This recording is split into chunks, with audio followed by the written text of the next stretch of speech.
The Hungry Whale.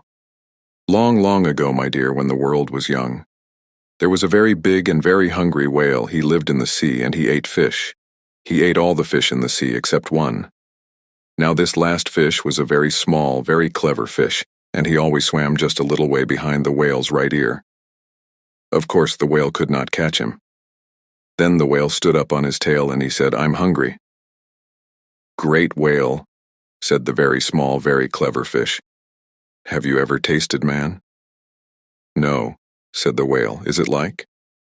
"Very nice," said the very small, very clever fish. "Then go and get some for me," said the whale. "One man at a time is enough," said the very small, very clever fish. "If you swim 40 miles to the north, you will find a man. He is sitting on a raft. Raft is in the middle of the great gray-green sea. This man is wearing a pair of blue trousers and a pair of red braces.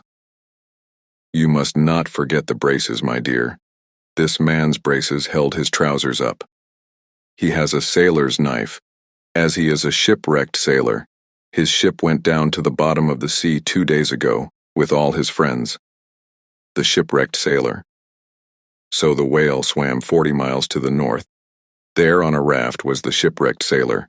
He wore only trousers and the braces, which you must not forget, and had a sailor's knife beside him.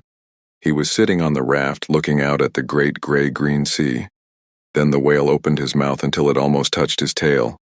He swallowed the sailor, the raft, the trousers, the braces, and the knife. "That was good," he said, and he turned round 3 times on his tail. But the shipwrecked sailor was a very brave and clever man.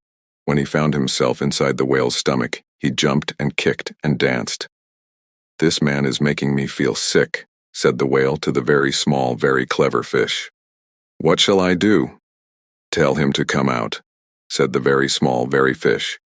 So the whale called to the sailor, "Come out and stop jumping about. You're making me ill. Take me home." "No, no," said the shipwrecked sailor. "I won't come out until you take me home to England." "What can I do?" the whale asked. "You will have to take him home," answered the very small, very clever fish. So the whale swam to England, opened his mouth, and the sailor stepped onto the beach. The grating. But that brave and clever man left something behind him, my dear. While the whale was swimming to England, the sailor was very busy. He took his big knife and cut the raft into long, thin pieces. He tied the pieces together with his braces. Do you understand now why the braces were important? And made a grating.